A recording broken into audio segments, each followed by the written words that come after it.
शाम का समय था। अली का परिवार अपने घर की छत पर खड़ा आसमान की ओर देख रहा था। उनकी मां ने कहा, बच्चों देखो, रमजान का चांद नजर आ गया है। माशा अल्लाह, कल से रमजान उल मुबारक शुरू हो रहा है। अली ने कहा, अम्मी हम भी रोजा रखेंगे, प्लीज हमें भी सहरी में जगाना। फातिमा ने कहा, जी अम्मी, हम भी आपके साथ रोजा रखेंगे, हम बड़े हो गए हैं ना।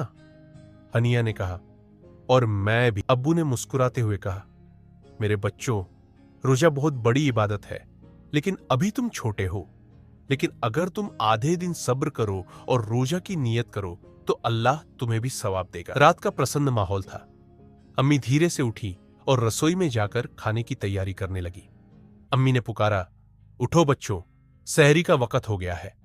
अली ने कहा, अम्मी हम भी रोजा रखेंगे, हमने वादा किया था।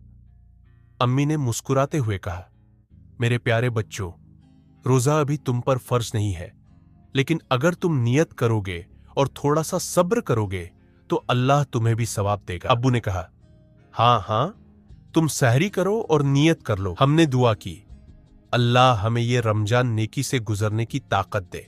अब्बू ने कहा, बेटा नमाज के बिना रोजा पूरा नहीं होता, चलो मस्जिद में जामात के साथ नमाज पढ़ते हैं।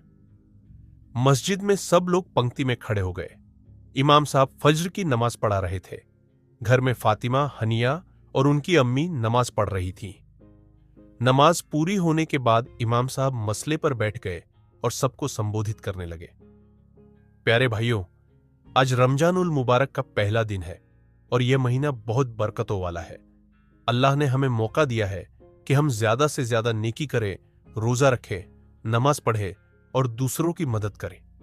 अली ने पूछा, अब्बू रमजान में हम क्या क्या नेकी कर सकते हैं? अब्बू ने कहा, बेटा सच बोलना, बड़ों का आदर करना, गरीबों की मदद करना और ज्यादा से ज्यादा अल्लाह की इबादत करना।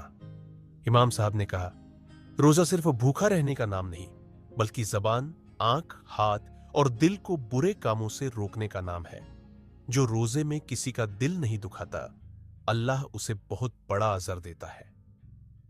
दिन के अंत में अली अपनी बहनों के साथ पेड़ के नीचे बैठा। वह सोच में खोया हुआ था। उसने एक वादा किया कि वह हमेशा नेकी के काम करेगा। क्या अली की दुनिया में आगे कोई नया सबक मिलेगा? जानने के लिए देखते रहिए अली की दुनिया की अगली कड़ी।